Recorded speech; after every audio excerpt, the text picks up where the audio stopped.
Hi, I'm attorney Vincent Davis, and I've been fighting CPS for over 35 years. Through my years of experience, I've gained invaluable insights that I'm ready to share with you.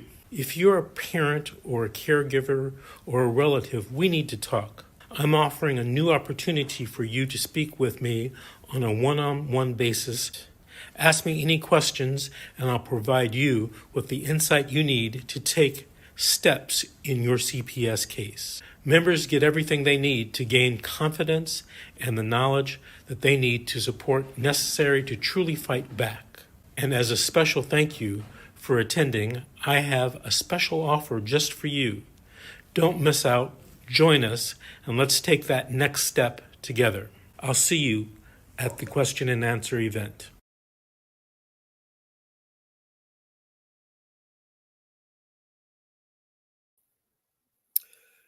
Good morning. Excuse me. Welcome to my live podcast. You just heard Mr. Davis, the attorney I work for, talk about his special Saturday session where he does questions and answers on Zoom on a live podcast there. And he'll definitely help you all with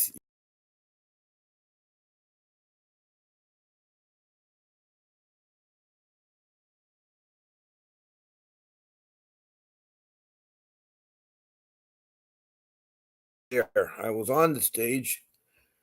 Oh, okay. Can't touch anything here.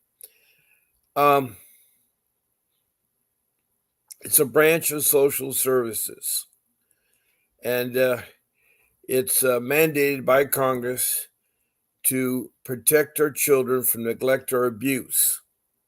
Furthermore, it's supposed to help families in need of food, clothing, shelter, transportation, education, medical, and even getting a job. Also, if they need to remove your children because of extreme danger, that's when they need to remove children with this extreme danger. But lately, it seems like CPS removes the kids all the time.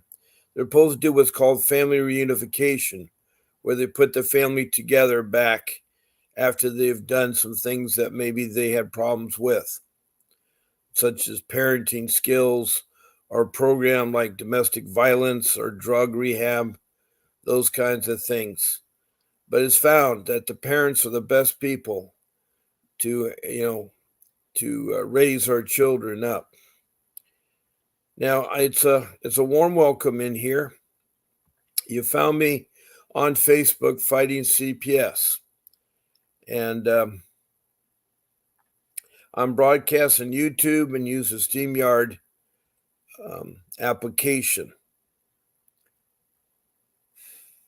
Now that session that you just heard from Mr. Davis will repeat at the end of my podcast. So if you forget the websites, they'll be repeated. Also, I think on my 7 rooms that are attracted to this podcast, the websites are on one of those there. I'll check, but I'm pretty sure it is. Now, in this room, you can do all kinds of things. You can do emojis. That means like smiley faces or hearts or thumbs up. You also can send me stars if you like what you hear. And then please subscribe below to my podcast. And if you want to be notified of upcoming events, hit the notification button. Now, I'm on twice a day, 7 days a week. That's 14 times a week. And I'm on at 10 o'clock in the morning for 1 hour and 7 o'clock at night for 1 hour. That's all Pacific Standard Time.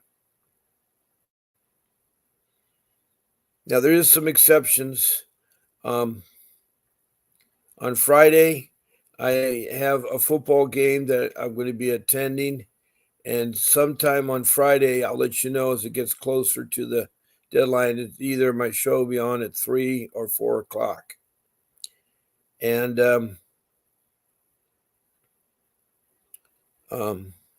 it's Friday Night Lights. It's high school football. It's involving my son. So on Friday, it's a little different. I'm not on at 7. I'm on more like 4 or 3. And then on Saturday morning and Sunday morning, I come on at 8 o'clock in the morning. Because on Saturday, I want to give Mr. Davis enough time for people to come and join his podcast. I don't want to compete against his podcast, my podcast, at the same time. So what I've done is I've moved my podcast on Saturday to 8 o'clock. And then Sunday I go to church, and that's why I'm on at 8 o'clock. So I come on 2 hours earlier on Saturday and Sunday.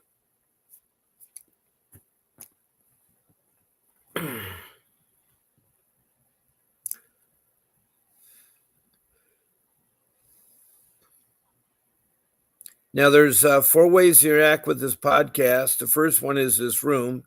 The second one is to text me messages. The third way is to be a guest. And the fourth way is my phone number. And I'll go in detail in just a moment there. I have 5 rules that you really should go by. Rule number 1 is get an attorney. And I mean a family juvenile dependency attorney. Rule number 2 is organize your paperwork. Rule number 3 is say no to social workers or police and don't let them in your home and don't let them take your children. Be careful of medical trafficking.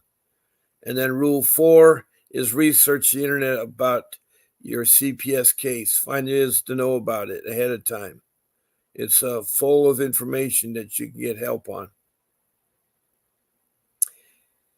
And so let me see here. That was rule number 4.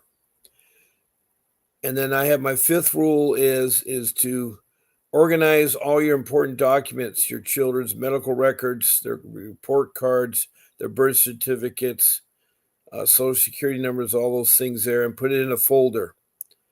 And you will have that readily handy in case you need it. It can be copies. It doesn't have to be the original. It doesn't have to be original. So those are my 5 rules. Now, I talk about different topics all the time. If you want to, let's say you want to know about the ICWA, the Act of 1978. Well, ICWA stands for the Indian Child Welfare Agency, and they had to enact this act because their children were not being put back in reunification. So that act, the ICWA Act, mandates that the CPS ask the parents if they have Indian blood in them or anything like that. And of course, the answer is yes. Then they need to write the tribe that they think they're a member of, and see if they can get recognized. There are 548 federal recognized Indian tribes in the United States. So the ICWA Act was passed, so that way it forces the social workers to do their job. I think we need a lot more rules that social workers need to adhere by.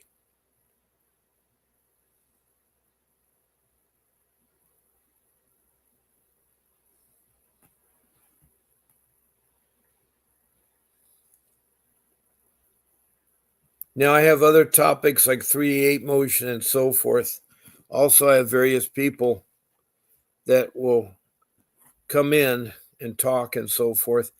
I do have questions and answers from Core's Digest. There's a lot of CPS questions and answers, and that's fun to discuss those. Now, I'm going to go over the 4 ways you interact in this podcast. I've already told you step 1 is being this podcast. Make sure you take notes and listen carefully. Some important information that will be said during the podcast.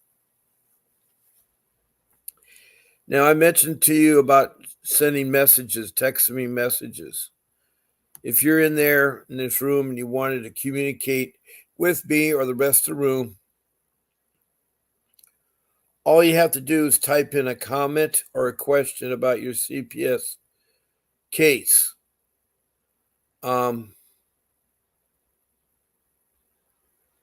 All I ask is you put your name, first name is fine, the city, the state,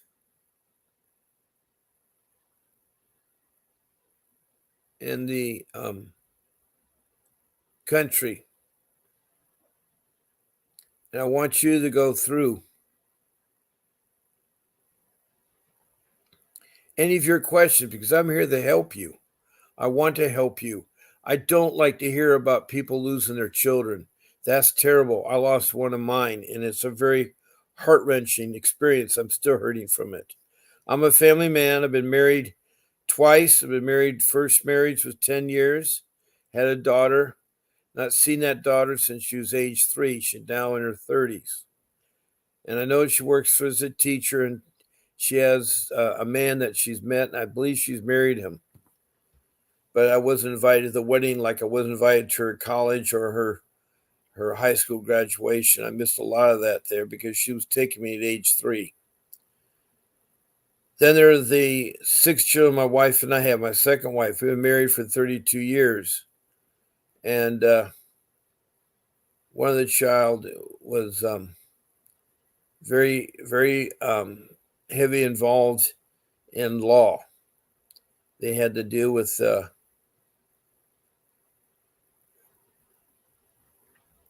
law matters. And so, anyway, with that being said,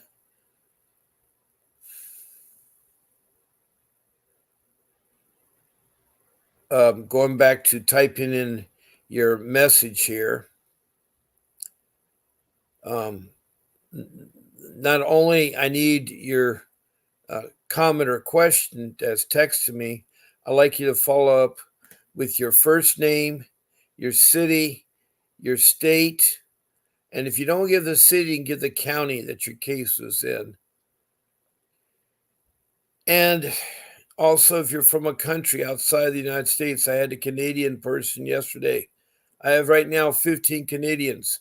Last night, I had a woman from Lebanon, which is they're going through a very terrible mess. And she spoke about how CPS was very corrupt. But she's from Lebanon, and we've had somebody from the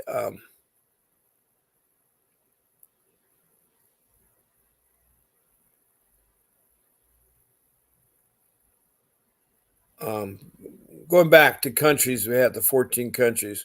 We've had the Bangladesh. We've had New Delhi, India. We've had 2 from the Middle East, Saudi Arabia, and Lebanon. And then we've had Africa, continent of Africa. We've had Liberia, that is on the west coast of northern Africa. Then we have Rwanda, that's Central East Africa near Lake Victoria. And then we have Mozambique on the east coast. And Mozambique is, above South Africa. Then also South Africa, we've had the province on the west side. Then going up to Europe, we've had England, Scotland, Wales. And then we've had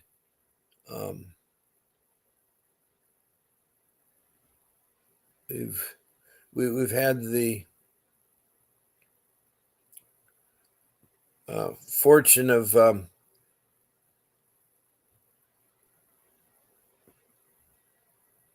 also having up in Europe, England, Scotland, Wales, and then we've had Denmark and Sweden.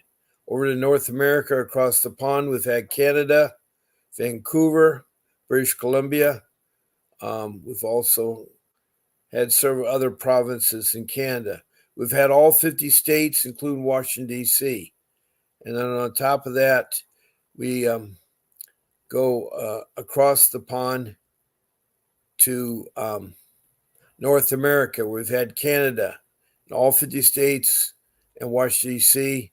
And then we've had Mexico, then South America, Grenada, on the east coast of South America, above Brazil, and east of Venezuela. Then we go along the Pacific to land and under. It's Australia. We've had from the Gold Coast, the east coast of Australia, the Sydney area, and then we've had from the south coast in the Melbourne area, in the town of, the state We have the state there. I forgot the state. So we have a diverse group here. So I am open to all of you. All I ask you is to be courteous in the room, respect one another, and let me try to help you because you're going to need the help. CPS is not a fair agency to be with. So far, I've talked to very few good CPS workers. So I'm telling you right now that the CPS I've talked to have been very rude, including my case, and they stole my children. They do trafficking and alienation, which is illegal. Trafficking and alienation is illegal, and they do that.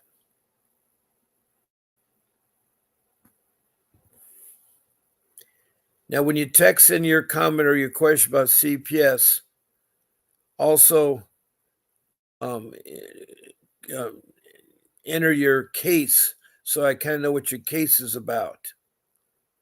It's either involving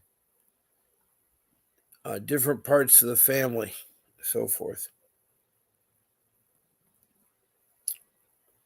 Now, the third way to interact with this podcast. Hi, Faye. Good morning, Faye. I hope you slept well. Faye is from Richmond, Kentucky. She's a single mom. She grew up in foster care, was in and out 5 times. And then when she got older, foster care remembered her, and CPS did too. And she had 2 sons, and her 2 sons were put into foster care. She's allowed to keep one son, her son who has special needs, and he's with the mother. And then the daughter was taken from her. It's very tragic.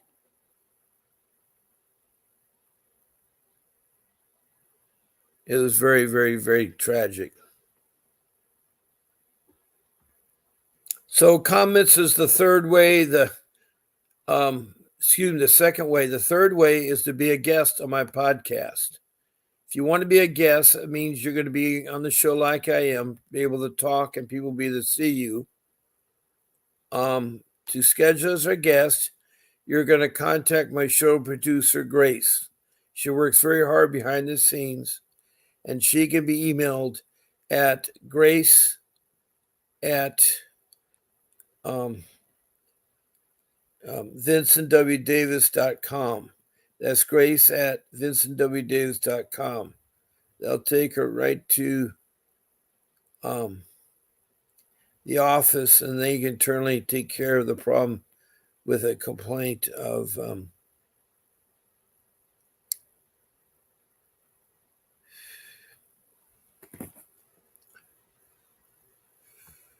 now.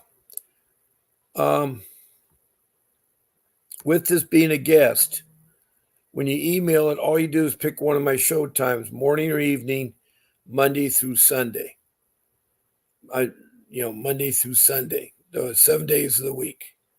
And you just tell Grace an email that I want to be on Bob's Thursday night show or Bob's Wednesday morning show, and she'll take care of the rest.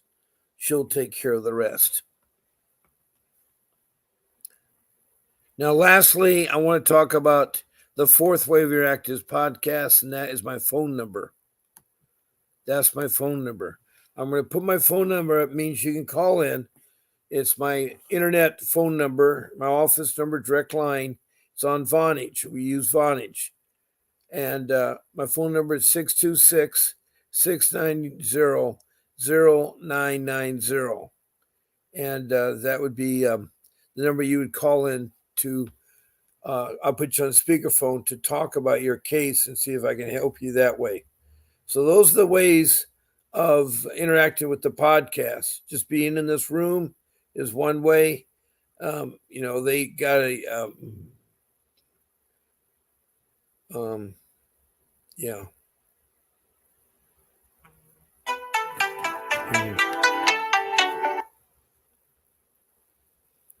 Hi, Faye. Hi. How you doing? I'm okay. Well, we had a lot of people last night. A lot of people Saturday morning. On Sunday morning, not too many, so it fluctuates. It's interesting. While sometimes the regular people come in, sometimes they will there.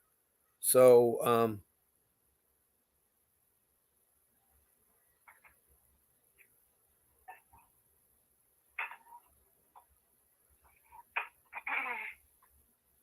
Did you sleep all right last night, Bob? no, I had a very horrible sleep last night. I had a very Really? horrible sleep. Yeah, it was really hard, and I'm fighting some issues. So, yeah, I know that. What would you like to talk about? I don't know. I thought maybe we could do some of your Quora stuff and. Yeah, we have there for all you listening out there. I have Quora, which is an application on Quora that it's where people make questions and then people answer the questions. And mine's geared to CPS, so I do talk about CPS.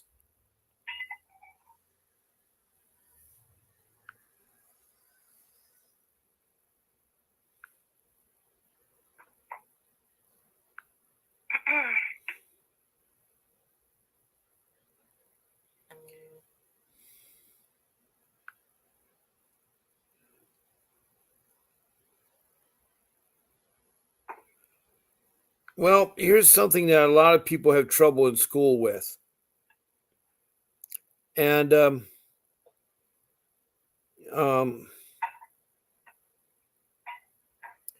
question is asked, why exactly do schools have a hard time preventing bullying? Bullying.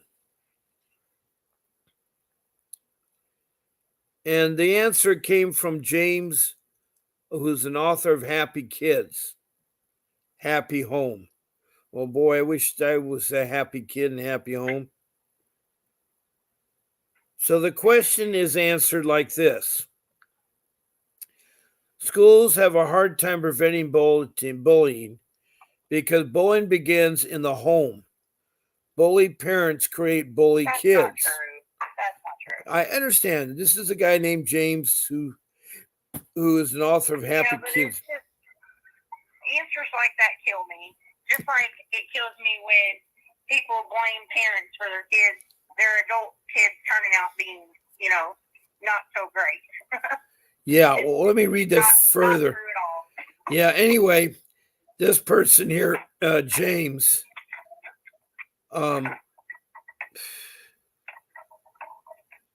he further says it's not at all that really complicated, really. Most parents bully their kids to some extent, but it's the authoritarian parents who take bullying to the extreme. These are kids who are treated in a manner that leaves them angry, alienated, and lacking in self-esteem. This is the way they leave the home and come out into the world.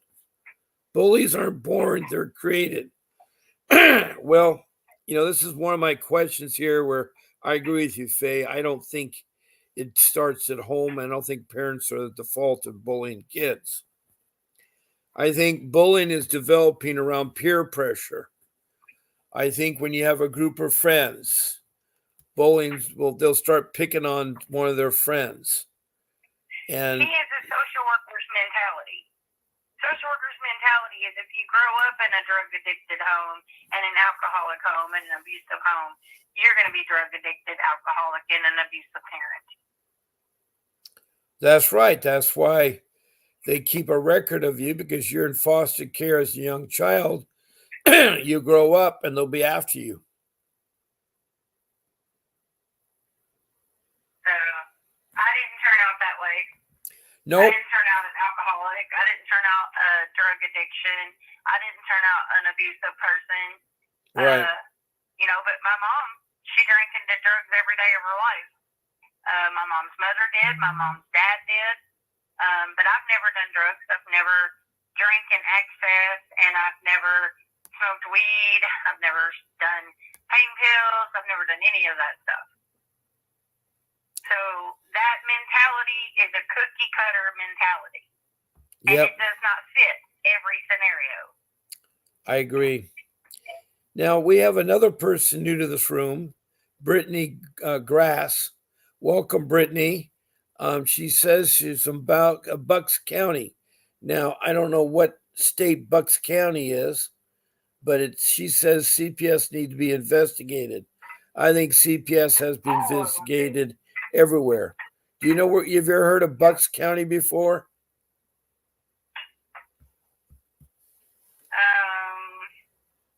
No, not really. I mean, that could be anywhere. True. I'm not sure. She needs to put her state. Yeah, Brittany, if you could express your state, that would help us. So you have to guess it. She has a case is insanity. Her case was insanity. I have custody of my older kids, but they took away my baby. Same with me. They take away young children because they're easy to adopt. My son always has been bruised all over him every visit I go to. Yep, I'm sorry to tell you that in foster care, the parents will do severe punishment. Also, if they have kids of their own, their kids will bully the kids or beat up on the kids. So that's probably what they did there. So she further says, my son always had bruises. Okay, we read that. And then she said, they won't do anything about it. I agree. CPS doesn't care. All they care about is making money. It's $1 trillion business. They don't want to move them. They don't want to move those kids because they have a hard time finding somewhere just to place them. So they leave them there because it's easier. Yeah, I agree with you on that. And it's like you said, it's just about the money. Yeah, it's all about the money. That's the whole reason why they're even in the system to begin with anyway. If they try to do family reunification, they don't get money. So they like the money part. Money part has really gotten to the CPS workers. So anyway, that wasn't a very good one here from Cora. Let's see if I can find a better one.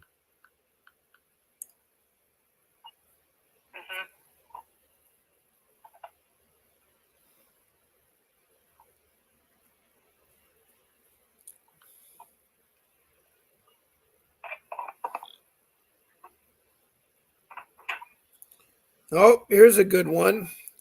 Why doesn't CPS investigate these unfit foster homes where innocent kids, teens, are getting abused from? Now, this person is no name. They have to be reported.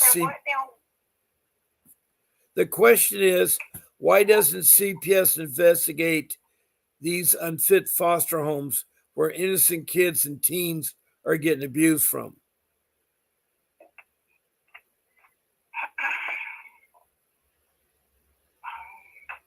And the answer, go ahead. No, go ahead, Bob. Yeah, and the answer by this person who didn't have a name says they have to be reported. CPS or the police can't investigate what they don't know is happening. There are far too many good people willing to be foster parents than there are needed. Really? CPS is drastically underfunded and understaffed. This makes it easy for bad people to fall through the cracks and make it in foster children for a profit. It's this person's not aware that CPS is getting, trillions of dollars a year. So I don't know where they're coming up with that. So what's it called when CPS knowingly places kids in the homes of pedophiles, child abusers, and convicted felons? Then what's it called? I mean, they knew about it, so how can they, we made a mistake. Well, somebody fell through the cracks. they can't say that we made a mistake. They can't say that.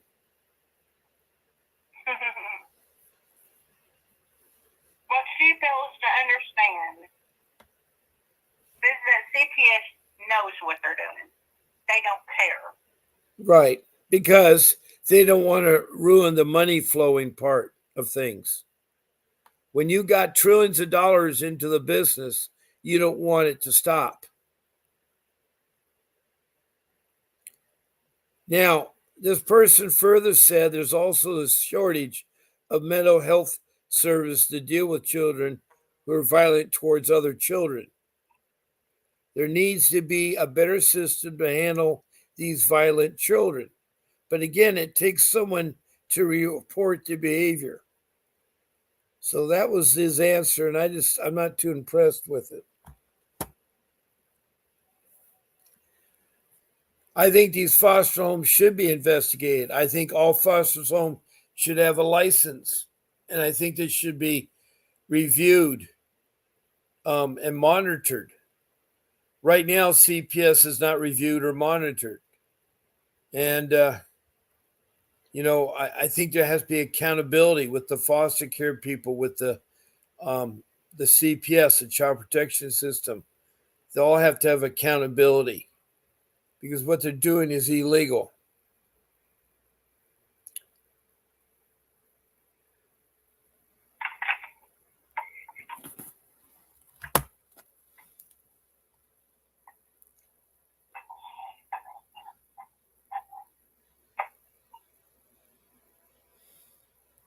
So they were saying there's a shortage of many mental health services to deal with children who are violent towards other children. There needs to be a better system to handle these violent children, but again, it takes someone to report the behavior. Some of these answers to some of these questions are a little retarded. I mean, if you got somebody's bad, they need to be investigated and fired. It's like the pink ladies that we talk about in Prescott, Arizona, in 2000 and 2011. There were these 8 social workers at the Department of Children's Services, DCS, in Prescott, Arizona. And for some of you may not know it, but Prescott is the home of the Billy Jack movies. There's 4 of them filmed there. Plus, it's also several Indian reservations there.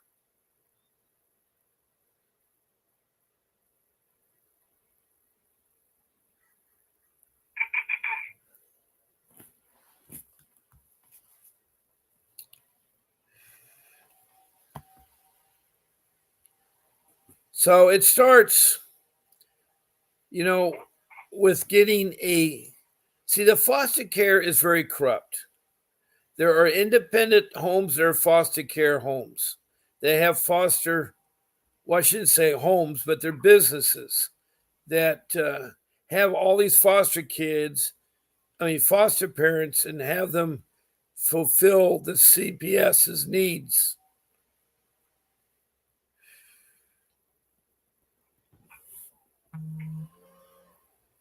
And those CPS's needs are not taking care of watching the foster kids, parents. There's no vetting, state or federal.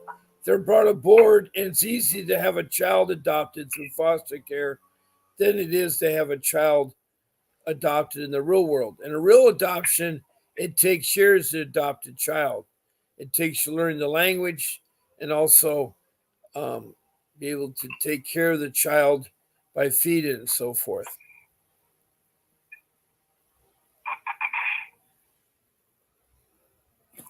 Let's see if we get another question here.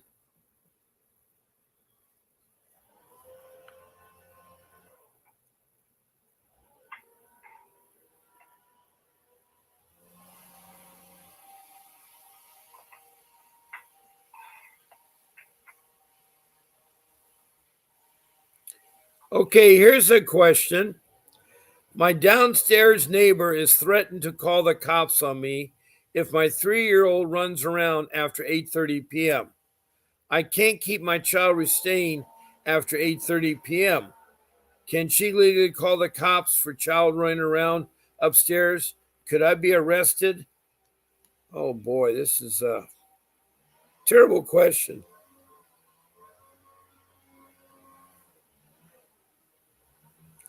This was answered by Laura. Here's Laura's answer. Go ahead, Bob. Here's Laura's answer, who studied at Franklin University. Let them. I acknowledge it is embarrassing to have the police department at your door. The fact is, the downstairs neighbor is going to be the one in for unpleasant surprise. First, most municipalities, multi-home structures have set times for quiet time. Usually these times start as early as 6 a.m. to accommodate those who are early risers for work, etc., and go as late as 11 p.m. during the week. These rules often have a 1-hour extension in the evening during weekdays. Check with your landlord management company for any specifics for your building. Then also contact your city town hall to determine what the area restrictions are. When you contact your landlord or management company, you might want to nonchalant mention you're only inquiring due to recent threats you received. If asked, then you can explain it more fully. Aside from that, let the neighbors call. Yes, if you have to deal with the initial embarrassment, but believe me, once you begin filing in the curious about why the police are being there, the odds are greatly in your favor that the bitchy neighbor will quickly learn not only for the PDD instruction them, but they're also essential SOL before the quiet hour sets out for the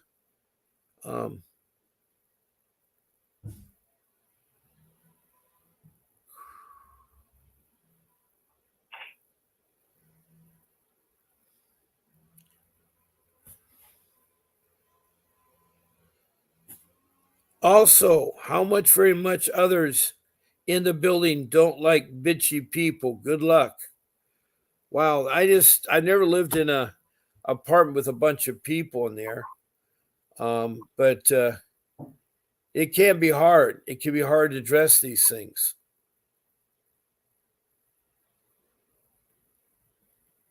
Well, what it is she lives in like a fourplex apartment building or like a townhome type of building where there's apartments above you and they live on the bottom. Yeah. And sometimes or she lives on the top and the neighbor lives on the bottom that's complaining about her kid being too loud after a certain time of night. Yeah. And you have that a lot in apartment buildings.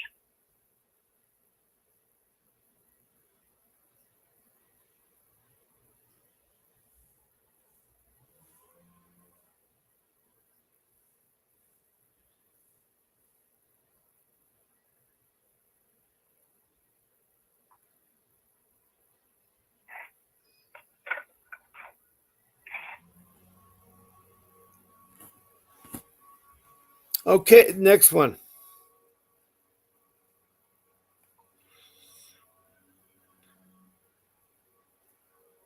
Well, I'm not going to ask that question. Well, it says what to do with money. Just a loaded question. Oh, money? Who has that anymore?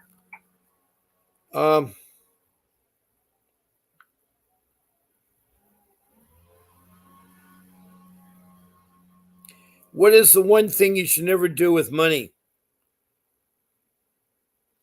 Waste it.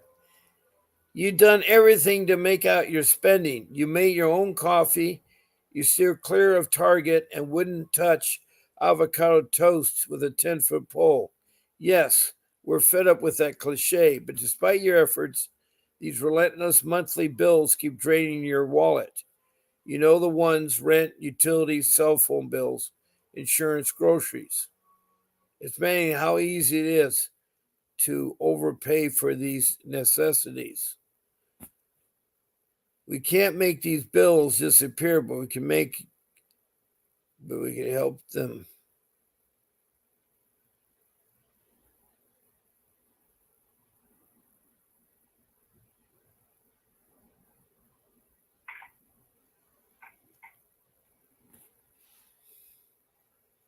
Here's a list of companies that actually care and won't ensure you're not paying a penny more than you should. Overpayment on car insurance. Cancel your insurance. Wow. Pay interest. Stop paying your credit card company. Miss out on rewards. Earn $500 a month by reviewing games and products you love. Skip cash back. Get paid up to $360 a year with a free debit card.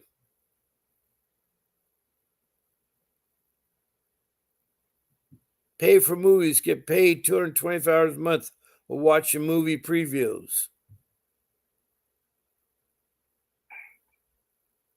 One thing though to tell you is that it's very hard to get some of those. Like I applied for that watch free movies for Netflix and then give my honest opinion about how good the movie was or whatever, review it. Well, 90% of the time, those jobs are way taken before you ever apply for them. Wow.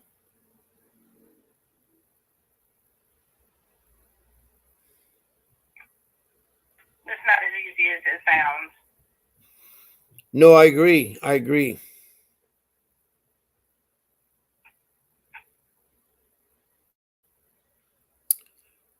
Here's another one. Girl refuses to leave school with dad. Teacher calls cops after following them. Girl refuses to leave school with dad. Teacher calls cops after following him.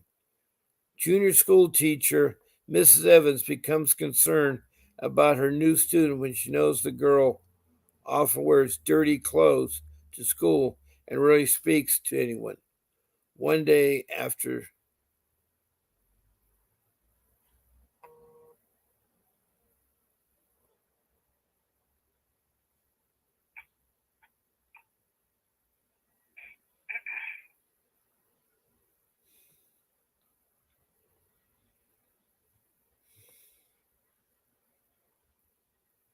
Okay, what else it says here about this poor girl?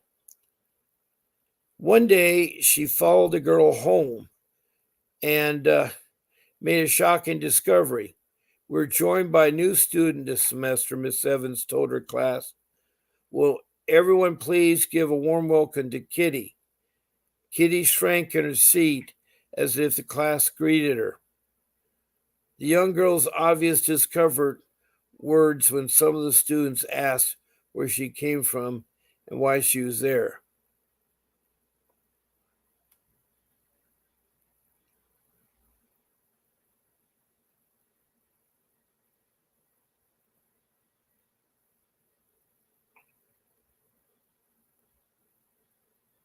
Okay.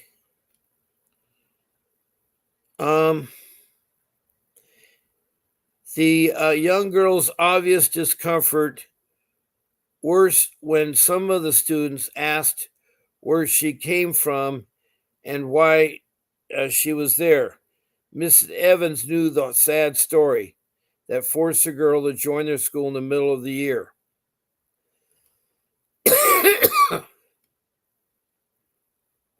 Open next page to continue reading. Okay.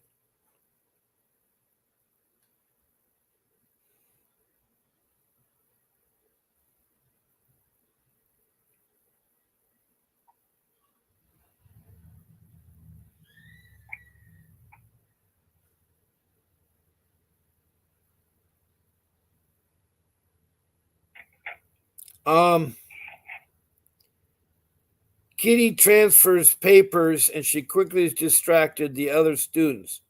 I'm sure we all get to know Kitty better over time. Right now, it's time for math, though. Class took out their workbooks with a groan.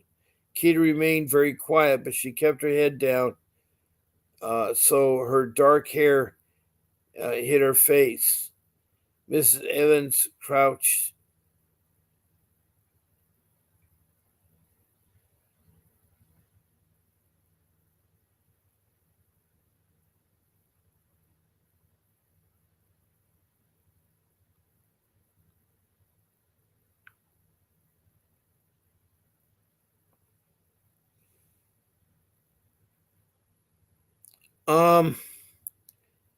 She kept her dark hair. She said, "Hi, Mary Evans." Cross-eyed, her dark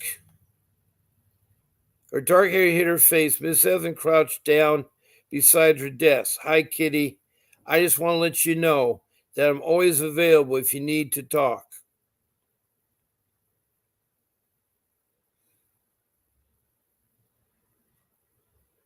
Well, that's how that one ended. That wasn't very. Let me try to go back and make sure it's about CPS. Some of these things are so.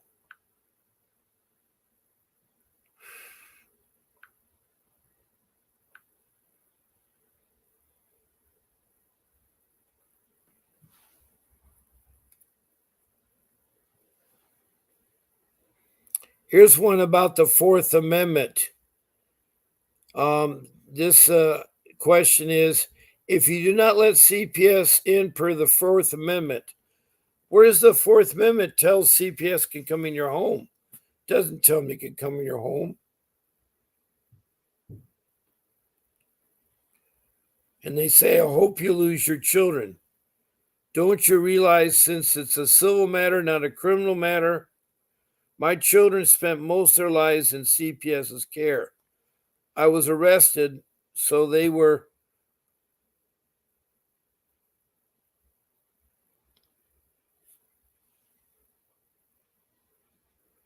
I was arrested. If you're arrested, it's not a civil matter. No, I was arrested so they could get their hands on my children.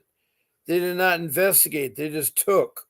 Why my children removed? It wasn't because I was a bad parent, it's because the caseworker at this particular CPS department didn't like me as a human. One time when they were allowed into my home, they complained that I had candy and lacked baby gates. You would have thought that maybe my children were toddlers, but in fact they're between 7, 9, and 11.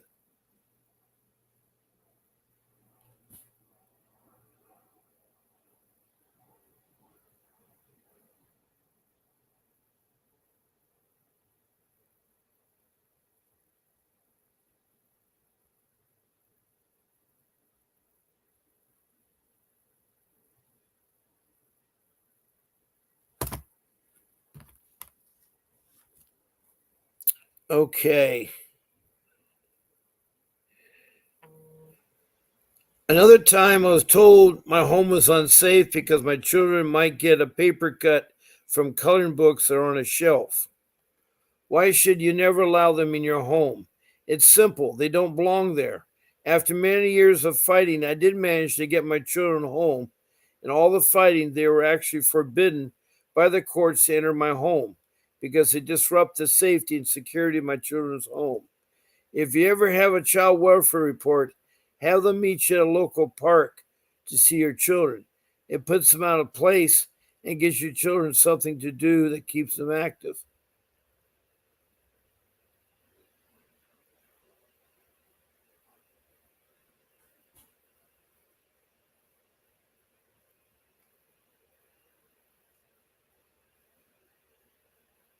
Your children have the right to. It's their right to not have CPS violate their safety and security at home.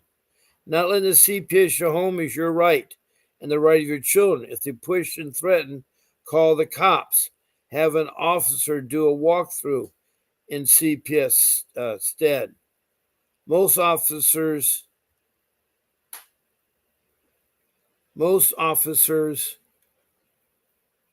do not agree with CPS.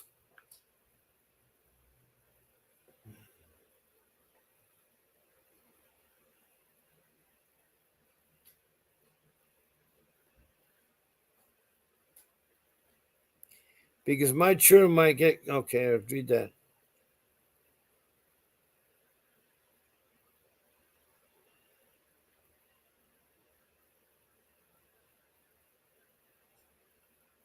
After many years of fighting, I did manage to get my children home, and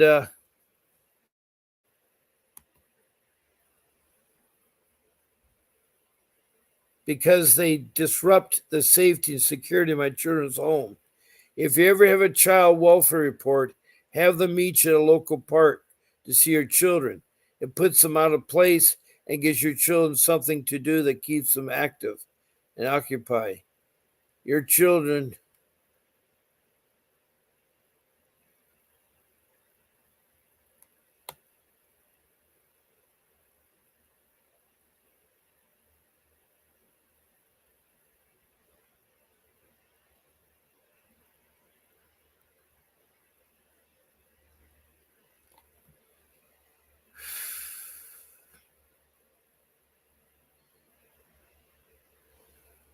if they push and threaten, call the cops. The problem is the CPS usually brings the cops.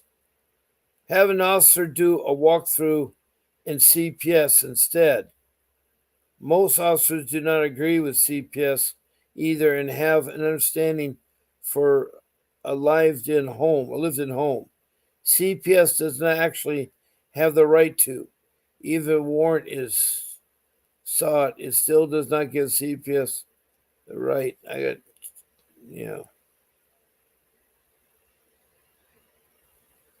These answers are interesting, but they don't resolve the issue. They leave a lot of gray areas with the candle. Don't you agree, Faye? Oh no. I've lost Faye. Oh boy. No, you're still connected, Faye. Do you hear me okay, Faye?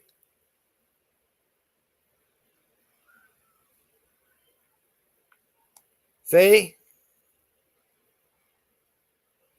It's weird. I'm connected to Faye, but I don't hear anything.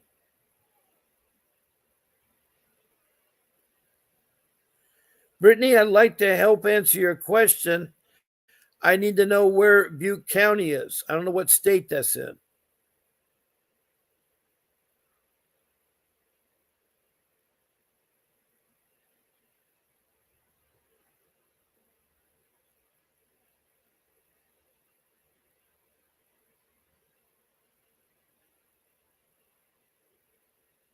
Hi, I'm Attorney Vincent Davis, and I've been fighting CPS for over 35 years. Through my years of experience, I've gained invaluable insights that I'm ready to share with you.